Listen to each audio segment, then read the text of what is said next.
ci renégociation mais pareegul mais contrat bi fi ñu fi fekk mooy dox te gisoo dara yaa ni gisoo dara man gisuma dara keneen gisul dara. mais gisuñu dara mais parce que da ngeen ñëw def des annonces fortes on va renégocier les contrats. Les contrats n'ont pas été bien négociés. dugg na fii génn na fii mettre en place un comité de relecture comité nag boo xam ne c'est pas carrément. Des hommes du sérail comme ils le disent. Il y en a d'autres, ce ne sont pas des hommes du sérail. Bon bu ma dugg ci biir mais il faut faire très attention je pense que. Mais wax ñu lan moo xew. non gars yi dañuy wax rek mais wulu la c'est premièrement deuxième may mun a xam nga boo ne xam nga contrat moom tant que ñu renégocier ko li fi nekkoon moom la ñuy appliquer te li fi nekkee bu ñu ko appliquer li nga ne gisoo dara gisuma dara kenn du gis dara aussi simple que ça. yow da nga bëgg a conclure ne les contrats pétroliers et gaziers yi Sénégal signés n'ont pas été bien négociés. Mais c'est pas bon duñ gis dara. Bon pourtant c'est pas. yaa ngi nii ne gisoo dara. ñu gisuñu dara. Exploitation bi mu ngi démarrer en juin 2024. waaw ngeen dem redresser Woodside. moom non attends yéen a créé instabilité ngeen dem redresser Woodside. dugg ak BP ci conflit mais les majors là dañoo ñoom yàkkamtiwuñu c'est nous qui perdons. non en fait balaa ngay perdre da nga ciy am dara c'est-à-dire que pour man l'esprit du contrat d'un business bu toll ni pétrole ak gaz boo ko trouvé ci réew boo xamante ni après 50 ans 60 ans après les indépendances mooy moom njeexital nit ñi xam ne am nañu pétrole am nañu gaz c'est ça la finalité mais nit ñi bu ñu ko sentirul may mun a da ngay ñëw ñu gis ko ne nañ ko bàyyi mu doxee noonu wala da ngay ñëw toog ñu waxtaan ba ñu am ci dara aussi simple que ça moi quand je vois su ma gisee nit ñi naan yéen indi problème pour renégociation dama naan mais est-ce que xam ngeen ni bu ñu bàyyee mu doxee nii duñu ci am dara comme tous les pays africains. Mais la renégociation ou bien mën nañ revoir les clauses sans pour autant créer ce climat d'incertitude et de tension après c'est qui inutile là redressement fiscal 13 milliards 41 milliards yow par rapport ak rente bi ngay xaar. Le problème mooy par rapport à rente bi ban rente. Non comparer un peu cette histoire de redressement fiscal contre Woodside nga xam ne ñoom ñu ngi taxaw di xaar yàkkamtiwuñu ak ñun tey bu fekkoon ne commencé nañu facturer ñaata lañ waroon ñu commencé facturer non pour vous dire que ni xam nga bu ñu la ne ren buñ dañu am 53 milliards ci pétrole et gaz li ñu ci wax yëpp après déwén 100 milliards tu as vu ces montants là par rapport ak nit ñi xaar bi ñuy xaar pétrole et gaz bi mais mun na jàpp nga loolu yan na maanaam nga am pétrole nga am gaz ñu ne la di nga gagné ay 50 milliards 100 milliards yu demee noonu pétrole ak gaz dañ ko soxla pour mu transformer structurellement l'image du Sénégal doyewuñ ko dudul loolu mais mënoo ko am ngay am benn miette ñu ne la contente-toi de cela parce que lii lañ négocier ainsi de suite mais bu amoon boo déggoon ñu ne la pétrole bi indi na 500 milliards 800 milliards yàpp nga ni dañ ñëw naan dañu renégocier wala. Non c'était prévu une rente annuelle de 600-700 milliards. Non c'est ça qui était prévu mais c'est pas ça loolu moo nekkoon les prévisions. léegi loolu amul yi ñu doon xaar. après bi gars yi nekkee dans l'opposition ils disaient que les contrats étaient mal négociés mais écoutez le Sénégal n'a aucun moyen n'a mis aucun sou kii ñëw dugal 4000 milliards ñëw forer trouver installé wu mais je ne défends pas les majors mais soyons réalistes quand même. mais mu ne en matière de business kuy def business c'est que tous les partis doivent gagner aussi simple que ça. Tout ce que le Sénégal demande, c'est que le Sénégal veut gagner comme BP. Mais man nga wax ma réellement c'est quoi la situation c'est combien de barils la ñu extraire à ce jour ñaata moo dugg. moo ñu revenir. Et puis fan ngeen toll ci seen comité de relecture des contrats boobu. may mun a 100 000 xam nga pétrole dañ leen naan ki koy ñëw foore ko day naan balaa ñuy commencer di séddoo damay génne samay charge ba pare maintenant charge buy yokk nag di taawee ko mu ne la kat 3 milliards la woon 4 milliards léegi mu ne 8 milliards de dollars xam nga lu ma la léegi bu ko naree génne nga war a xaar 20 ans 22 ans 23 ans da ngay toog ne rek waaw man lii lañ si ñëwoon damay toog xaar wala da nga koy ne ko da nga ñëw pour def business da nga war a gagner mais ñun tamit dañoo soxla pétrole et gaz bi pour transformer suñu réew duñu nangu ni Sénégal am na pétrole am na gaz courant nga koy jëndee 140 kilowattheure quelque part gaz muy cher li ñu bëgg mooy que effet am courant effet am gaz am pétrole mu feeñ ci Sénégalais bu ci nekk nga sentir ni sama facture énergie lu may fay courant wàññeeku na ndax courant bi wàññeeku na ndax Sénégal jóge na ci 140 kilowattheure ñëw ba ci 60 wala 65 kilowattheure loolu mënoo ko am ci situation bu demee nii te deux choses l'une nga ne li nga fekk lii laa fi bàyyi nga noppi nit am na droit def loolu mais mayel nit ku ñëw ne lii laa fi fekk ça ne m'arrange pas on va renégocier ba mu arranger ma te pour autant doo toucher moom li muy gagné parce que business bi Cosmos war na gagné BP war na gagné mais Sénégal état bi war na gagné te état bi nan lay gagné mooy yow nga yëg ko sa facture man ma yëg ko su ma jël carburant ainsi de suite et je pense que su ma déggee ñu naan quelque part comme si dañuy sonal les investisseurs même dans le monde des affaires amul lool dans le monde des affaires toute entreprise cherche à maximiser son profit entreprise noonu lay fonctionner entreprise day naan nan laay def ba gagner plus dépenser moins quel que soit le prix amul entreprise amul nationalité amul état d'âme maintenant bu fekkee état bu yooyu wala état bu nangu yenn affaires yi bañ a nekk rythme ak moom entreprise da lay écraser et dans les pays africains ban pays africain le pétrole am jeexital ci moom ñun nag mënuñoo am pétrole 64 ans après les indépendances ñëw signé après rien ñu leen naan 53 milliards ngay am 100 milliards ngay am ak li ngay xaar ci pétrole bi li nga doon xaar ci pétrole bi ak gaz bi jàpp naan li yenn maanaam moo ngi toog waxtaan ñëpp gagné il faut qu'on rééquilibre le rééquilibrage mënul ñàkk parce que jàpp naa ni sénégalais bu ci nekk war nga sentir ne pétrole bi mi ngi def effet ci yow sur ta facture tant que pétrole bi deful effet ci yow sur ta facture li ngay fay facture li ngay jëndee essence te day permettre à l'État subvention bi nga xamante ni moo ko gën a sonal 800 milliards yu muy pour le secteur de l'électricité 800 milliards énergie 800 milliards la ci état bi di def mais kooku bu amee pétrole bon marché nga yaakaar ni du soulager loolu c'était prévu et c'est pour ça que Cosmos a voulu se retirer l'État du Sénégal a dit que moom dafay du am na part boo xam ne du ko jaay dafay def en sorte dugalaat ko ci li nga xam ne moom mooy production énergie bi. non 35 ba état bi lu mu gaz bi lu mu bëgg li ñu ko jox 35 mm fii c'est 250 mégawatts 250 mégawatts 35 mm 250 mégawatts may lii ay magum jëmm lañ may man jàpp naa ne waruñoo yor am pétrole gaz te yow yëgoo ko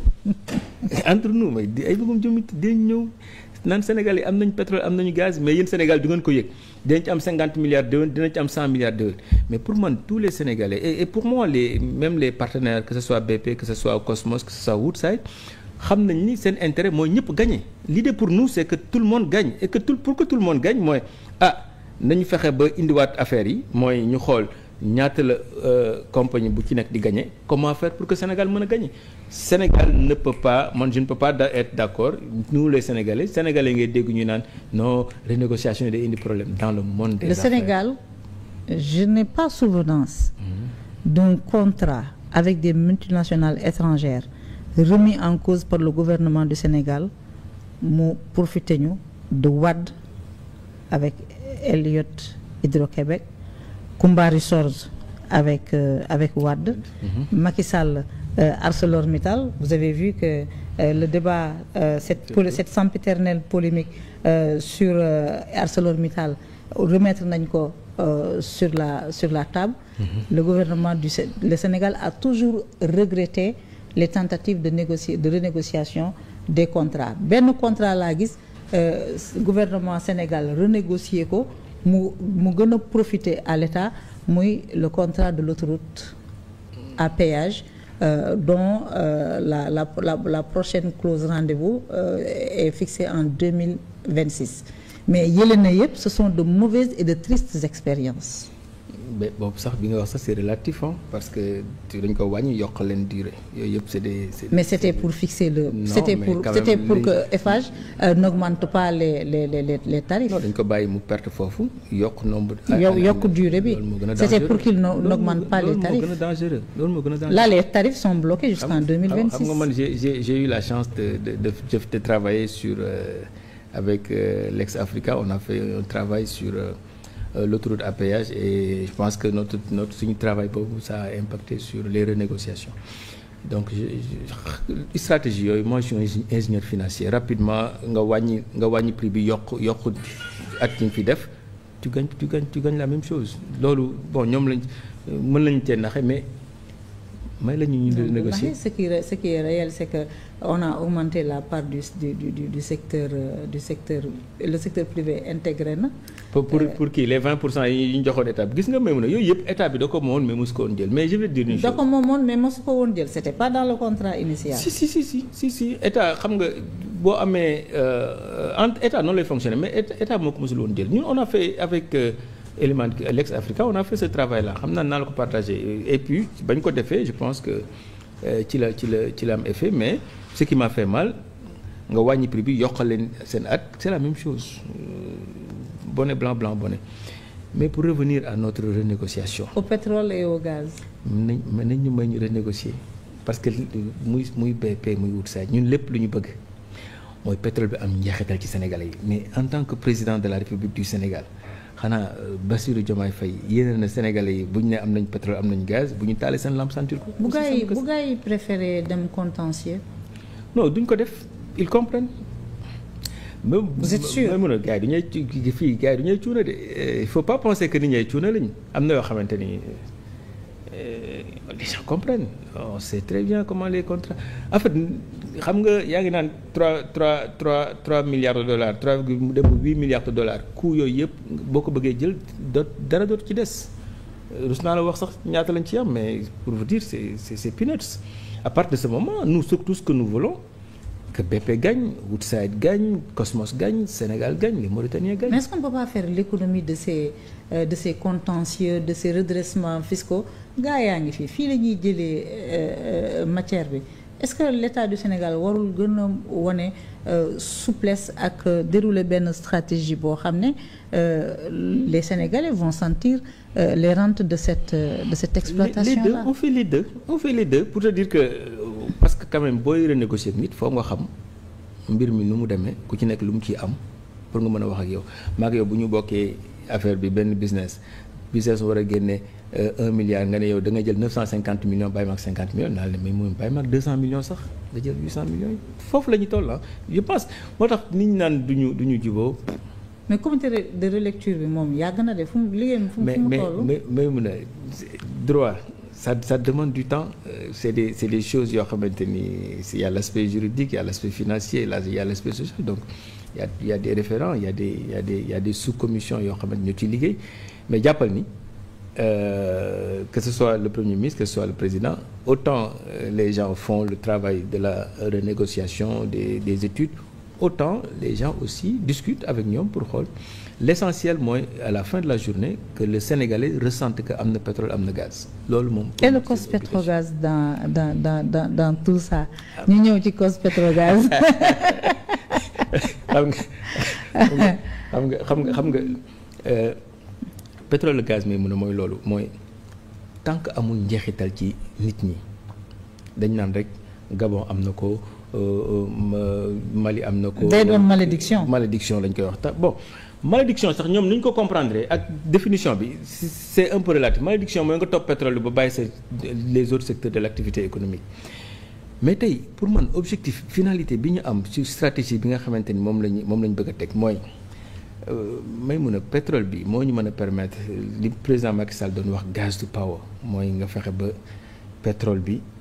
gaz bi nga transformer ko en énergie la deuxième chose mooy nga fexe ba aussi gaz bi nga mën cee doxal sa industrie parce que tey àdduna bépp tous les investisseurs bu dee am na lenn loo xamante ni ñu ngi koy seet bu ñu bëggee investir ci réew lenn la ñu xool ndax pays bi stable na ndax pays bi fiscalité bi nu mu toll ndax pays bi am na énergie bu doy te cherul pétrole bi bu ñu fexee ba ñun ñu am ko ci amin boo xamante ni cherul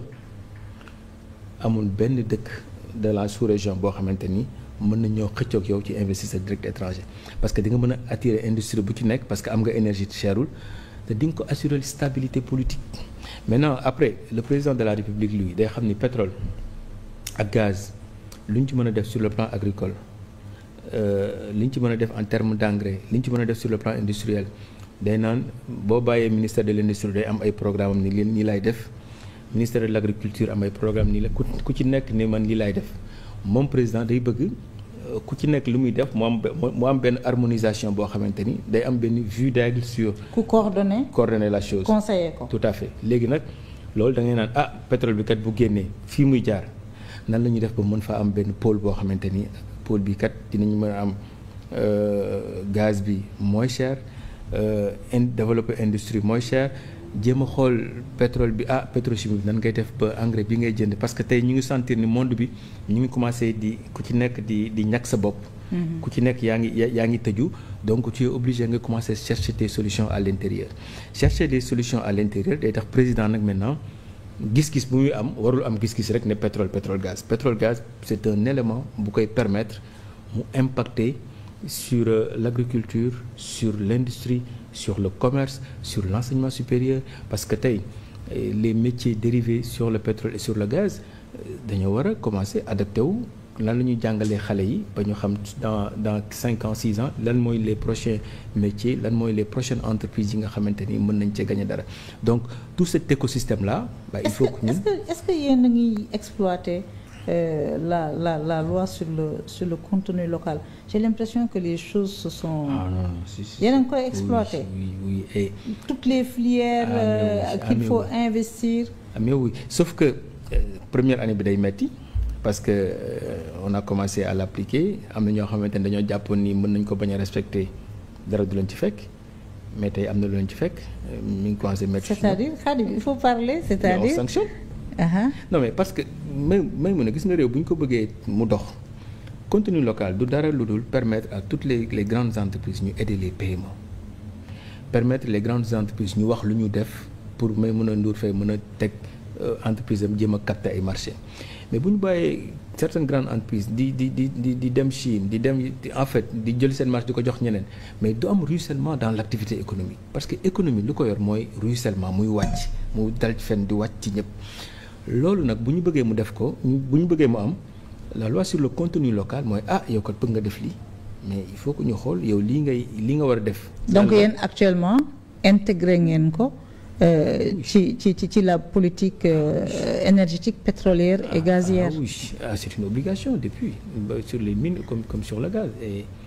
on l'applique maintenant après comme lu ma lay wax rek les entreprises BP dafa ñëw tegu ci diggante Mauritanie ak Sénégal pour vous dire la stratégie des entreprises pour bañ a nekk ni au Sénégal ni en Mauritanie donc après pour vous dire que les entreprises cherchent à maximiser leur profit maintenant un État moo war a xool yenn stratégie lay teg aussi pour servir réewam pour man c'est un conflit d'intérêt entre griffes kii day bëgg a gagner plus État aussi bëgg a jëriñ réewam moo tax pour man tous les Sénégalais au-delà de l'aspect politique